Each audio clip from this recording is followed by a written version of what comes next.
हम बहनों का पावन पवित्र त्योहार रक्षाबंधन आ गया है। आप सभी को खूब खूब शुभकामनाएं।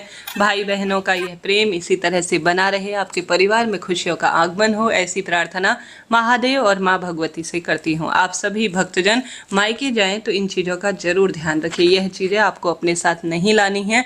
आइए जानते हैं राखी बांधने का शुभ मुहूर्त, पूजा नियम और कौन सी बात है जो कि आपको इस दिन ध्यान रखनी है, साथ ही करनी भी जरूर है अपने घर पर, ताकि भाई बहन और जो हमारे माता पिता है, हमारे घर के सभी सदस्य, उनका भविष्य उज्जवल हो और सुख समृद्धि का वरदान मिले। वह कौन कौन सी चीजें हैं, ध्यान से सुने, अंत तक बने रहें। अति श्रेष्ठ उत्तम जानकारी आपको प्राप्त होने वाली है। इस बार 9 अगस्त 2025 को रक्षाबंधन का पर्व है। आप जानते होंगे पूर्णिमा तिथि शुरू होगी 8 अगस्त दोपहर 2:12। पूर्णिमा तिथि समाप्त होगी 9 अगस्त दोपहर 1:24 के आसपास। ऐसे में हम सभी के लिए जो पंचांग में लिखा गया है उस आधार पर 9 अगस्त 2025 को ही रक्षाबंधन का पावन पर्व मनाया जाएगा। बहुत सारे दुर्लभ और श्रेष्ठ संयोग हो रहे हैं इस बार रक्षाबंधन में। कई वर्षों बाद ऐसा हुआ है कि इतने सुंदर पावन पवित्र दिन में इतना श्रेष्ठ समय हुआ है, और साथ ही इसी दिन 9 अगस्त को सावन महीने का अंतिम दिन भी होगा। आप सभी शनिवार को रक्षा सूत्र अपने भाई के हाथ में बांध सकते हैं। साथ के साथ आप सभी कोशिश करें मायके आप शुक्रवार की शाम चले जाएं। शुक्रवार आवागमन के लिए बहुत अच्छा माना जाता है, परंतु शनिवार की तिथि ऐसा है कि आप नहीं जा पाए हैं तो कोई दिक्कत नहीं, शनिवार को भी जा सकते हैं। बार से बड़ा त्योहार देखा जाता है। त्योहार की महत्वता ज़्यादा है, बार की महत्वता उतनी महत्वपूर्ण नहीं है।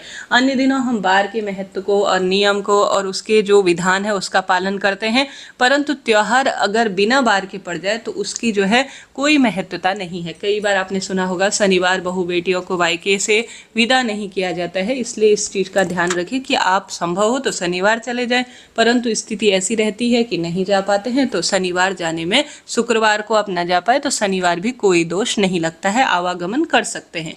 ठीक है, कोई दिक्कत नहीं। पूर्णिमा तिथि है, यही हमारे मन मस्तिष्क और त्योहार है, यह बात होनी चाहिए। अब आप सभी को पानी वाला नारियल खरीद लेना है। खाली हाथ कभी भी किसी के घर ना जाए।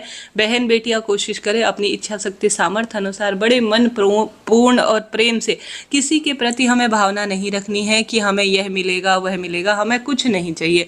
हम सभी बहनें तो यही सोचती है कि हमारे परिवार में हमारा भाई हमेशा आता जाता रहे, उसकी उम्र लंबी हो। हम बहनों को कुछ भी नहीं चाहिए, परंतु आप अपनी इच्छा शक्ति सामर्थ्य अनुसार जो आपसे बन पड़े आप अपने साथ लेकर जाएं। इस बार 2025 में रक्षाबंधन का शुभ मुहूर्त जो रहेगा वह सुबह 5:47 से 1:24 तक रहने वाला है।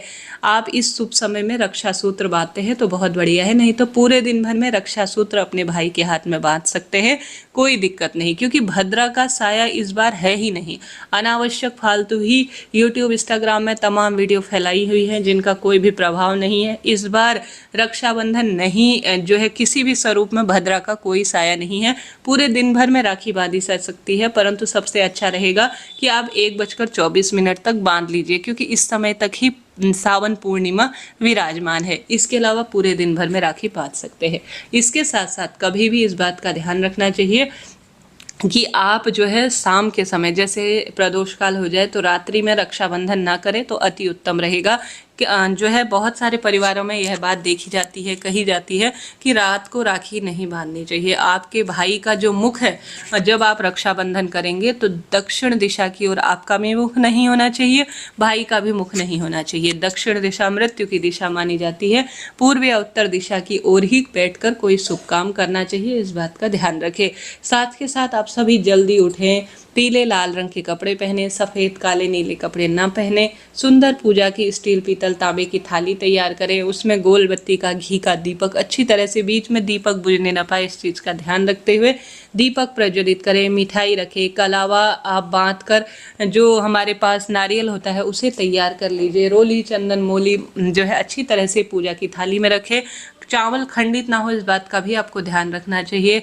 आप सभी को इस मंत्र का जरूर जाप करना चाहिए। ये जो है श्री शिवाय नमस्तुभ्यम साधारण सरल तरीके से, या कोई भी मंत्र आप अन्य तरह से स्मरण कर सकते हैं। साथ के साथ आप सभी को सुंदर भाव सच्चे मन से पहले अपने भाई के तिलक लगाना चाहिए। अपने मस्तक पर भी तिलक धारण करें, दुपट्टा रखे, भाई भी अपने मस्तक पर जो है विशेष तौर पर रुमाल रखे और आसन पर बैठकर पहले भाई के तिलक निकालें, फिर अक्षत लगाएं, मुंह मीठा करें, आरती करें। भाई की हमेशा दाहिने हाथ में रक्षाबंधन करना चाहिए। हमेशा राखी में 3 गांठ होना ब्रह्मा विष्णु महेश के सूचक के रूप में माना जाता है। तो 3 गांठ अपने भाई के हाथ में लगाएं।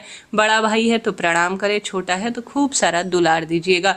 उसके बाद भाई भी अपनी इच्छा शक्ति सामर्थ्य अनुसार कुछ दान दक्षिणा जैसे सोना चांदी वस्त्र आभूषण अपनी बहन को जरूर दे। आप सभी भाई को जो है नारियल जरूर दीजिएगा। नारियल शुभता के रूप में और माँ लक्ष्मी के स्वरूप में माना जाता है और अपने आप में अद्भुत होता है। तो यह तो बात हो गई रक्षाबंधन के शुभ कार्यों की। इसके साथ ही आपको यह बात जरूर करना है कि अपने घर के दरवाजे के दोनों तरफ स्वास्तिक बनाएं। अपने घर पर महादेव श्री नारायण हनुमान जी महाराज और जो बाल गोपाल हैं उनको सबसे पहले आप राखी बांधे स्वास्तिक घर के दरवाजे पर बनाएं। पीहर पक्ष में भी आप अगर भाई के पास जा रही हैं या भाई आपके पास आ रहा है किसी भी स्वरूप में, तो पीहर में भी इसी दिन कुंवारी कन्या सुहागिन महिला स्वास्तिक बनाती है तो बहुत अच्छा माना जाता है। इस तरह से राजी खुशी बहुत प्रसन्न होकर किसी चीज की गणना न करे कि मेरे पैसे इतने खर्च हो गए, इतने मेरे भाई ने दिए, ऐसा कभी नहीं। प्रसन्न चित्त होकर भाग्य में जो होगा उससे महादेव बेहतर आपको देंगे, बस यह प्रार्थना आपको करनी चाहिए। इसके साथ ही कुछ चीजें आप अपने साथ मायके से कभी ना लाएं, जैसे कि आप इस दिन शनिवार का दिन है, राहु अर्थात कांच की कोई जो है जैसे बहन बेटियों को आप कोई सेट देना चाहते हैं, डिनर सेट या कोई भी, तो कांच की वस्तु आप मायके से विदा करते हुए बहन बेटियों को ना दे। आप लोहे की वस्तु बहन बेटियों को ना दे। छन्नी सुई मारचीस और सुई धागा इन चीज़ों का भी शास्त्रों में बहन बेटियों को देने का विधान नहीं कहा गया है। अचार इनको भी आप अपनी बहन बेटियों को ना दें। झाड़ू इत्यादि भी आप अपनी बहन बेटियों को ना दें, ऐसा शुभ और श्रेष्ठ नहीं माना जाता है। अपनी बहन बेटियों को सिर्फ आप सुंदर भाव से इस दिन मिठाई वस्त्र नारियल चावल से भरी हुई एक सुंदर सी पोटली, यह जो माँ लक्ष्मी से संबंधित चीज़ें होती हैं इन्हें ही माँ बेटियों को जो है विदा करना चाहिए देकर। ऐसा शास्त्रों में वर्णित है कि इसका बहुत सुंदर परिणाम मिलता है। इस दिन सोना चांदी हीरा जवाहरात अपना क्षमता शक्ति सामर्थ्य अनुसार बहन बेटियों को दान देना चाहिए। आप उन्हें मिष्ठान दे सकते हैं। चावल जो है बहुत शुभ माने जाते हैं। आप अपने भाई को भाई अपनी बहन को इन्हें देना चाहिए, परंतु किसी भी स्वरूप में चाकू छन्नी लोहे और जो हमारे पास कांच होता है इन वस्तुओं को अपनी बहन बेटियों को ना दे। इस चीज़ का आप ध्यान रखें। बहन बेटियां आती हैं और कोई तो बहुत अधिक जो सोचती है कि यहाँ यह नई चीज़ मिली है यह मुझे ले जानी चाहिए, परंतु आप कभी अन्य दिन ले जाएं, परंतु बार त्योहार तो शुभता और श्रेष्ठता की ही वस्तु अपने साथ ले जाते हैं। तो यह बहुत श्रेष्ठ और अति उत्तम माना जाता है। तो इन नियमों का इन चीज़ों का ध्यान रखेंगे तो निश्चित रूप से आप दोनों परिवारों में एक आपसी सामंजस्य बना रहेगा और कभी वाद विवाद की स्थिति नहीं आएगी। सब भाई बहनों का प्रेम बना रहेगा, आपस में हर स्वरूप में प्रसन्नता रहेगी और दिन दुगनी रात चौगनी दोनों परिवारों की उन्नति होगी। तो इस तरह से यह जानकारी थी। जरा सा भी वीडियो उचित उपयोगी रहता है तो राधे राधे लिखना ना भूलें।